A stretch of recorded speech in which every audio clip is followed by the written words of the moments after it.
resort with a beautiful mountain slash hill range in front of me, and of course the beautiful Caribbean Sea behind me. Now the sea, very, very important, especially being an island, and I'm here with Captain Anslin and Alistair Yearwood.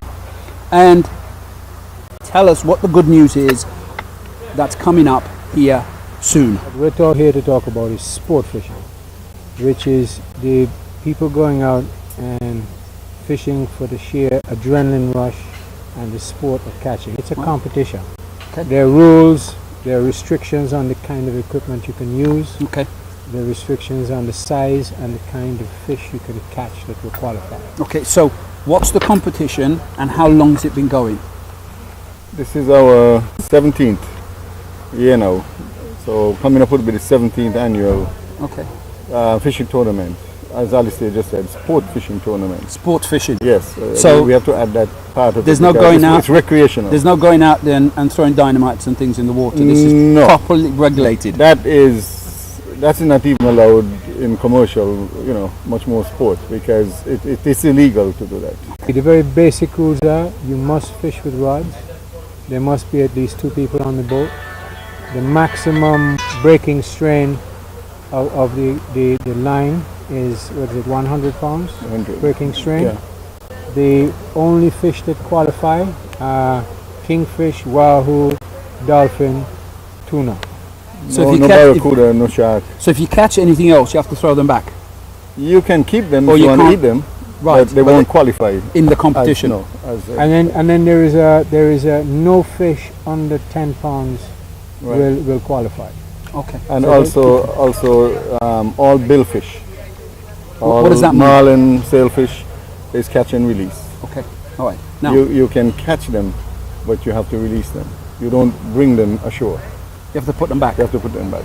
And That's the conservation part of the. if you bring them ashore, you are disqualified. you have to release them. That's We're excellent. conservation minded. Now, whose idea was this? How did Well- it start? The tournament actually was started by Julian and Tracy Rigby. Rigby. They had started Nevis Water Sports, which has the boat on the end of the dock there, Seabrat, and they'd been to fishing tournaments in St. Martin and Antigua, and decided to 17 years ago to start one in Nevis. What's impressive with the Nevis tournament is at least 50% of the participants are not from St. Kitts Nevis. So we get regional, we get regional participation. So it's a perfect example of A, sports tourism, and B, regional tourism. And of course the environmental issues that you raised. Conservation part of it. So when's the tournament? It's on the 22nd. 22nd of October. Yeah. Right here at O'Reilly Beach Resort. Yeah. And how do people get to enter? We have a website, and one can get information on that website. You can And then you access can it through access the application form, the entry forms that you fill out, Okay. and also all information to anglers, the rules that Alistair was just talking about. That's also part of the website. 50% of the people are coming from outside of the Federation. So there's information on the website, not just about how to enter, but where you can book your rooms and stay. Yeah. Other things you can do. Customs declaration immigration, forms, everything. everything. Yeah. Everything beautifully, well thought out. Now, you mentioned tourism, sports tourism. These are hard economic times throughout the world. I mean, you'd have to be deaf, dumb and blind and living on the moon not to recognize that. Here's an event that stood the test of time, 17 years. And growing. And growing. What kind of an impact do you think it's had on Nevis tourism or St. Kitts Nevis tourism? That's actually very difficult to measure.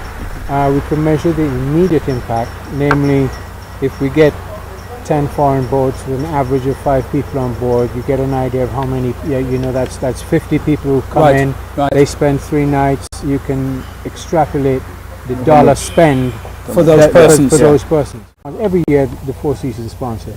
Well, they're giving a number of rounds of golf, and the Four Seasons golf course is revered as one of the best golf courses in the Caribbean. Yes, it is. So in the prize giving, hopefully we'll be able to give that to a foreign boat, and that will encourage them to come back to Nevis for a second visit.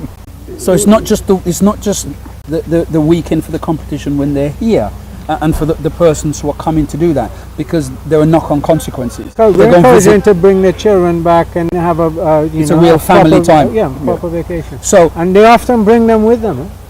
They will bring the family, and sometimes the family won't fish. The family will enjoy Nevis.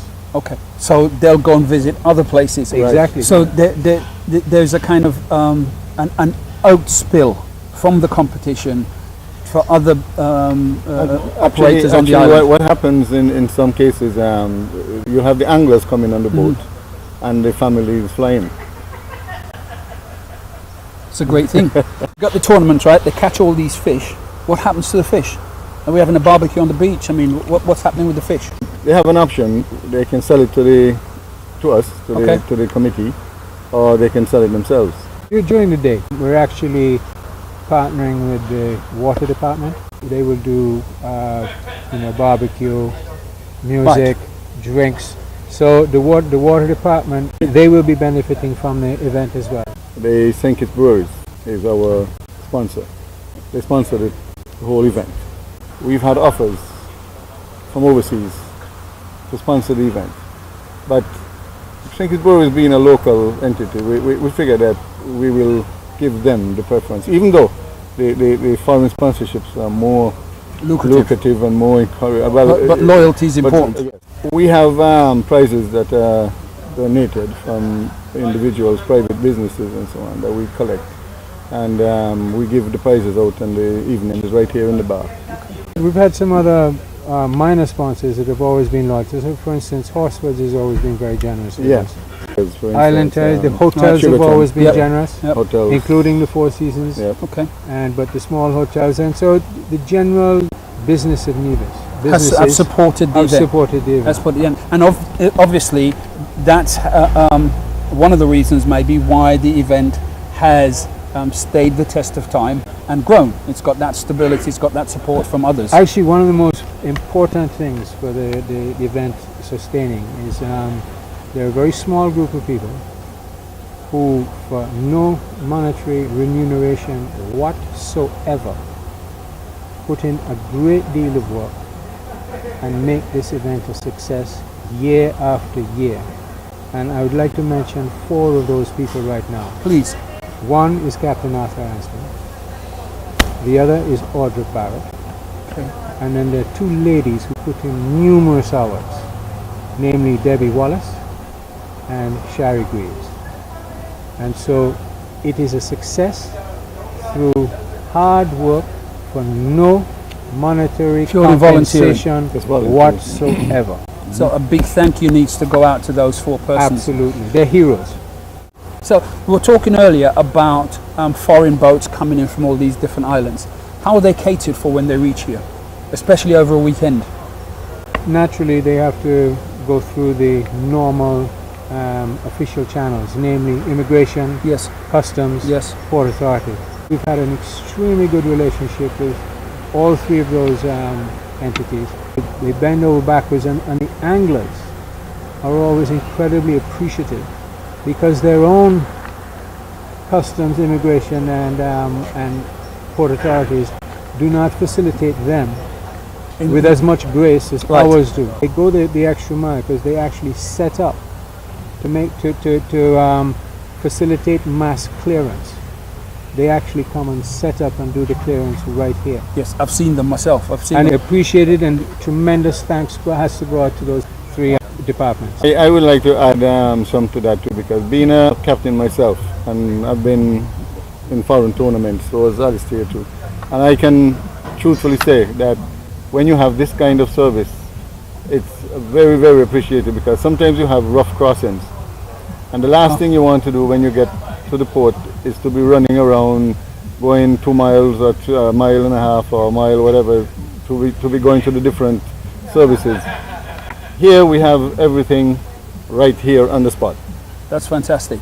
Especially when you think that if your economy is based on tourism, how important customer services is, and to Right. have those departments Means a lot. right come here and set up is absolutely fantastic. Yes. But also, you know that kudos is for the organisers, also for getting that, for having the discussions with them and making sure that that facility is available right here on spot for visitors when they come to our shores.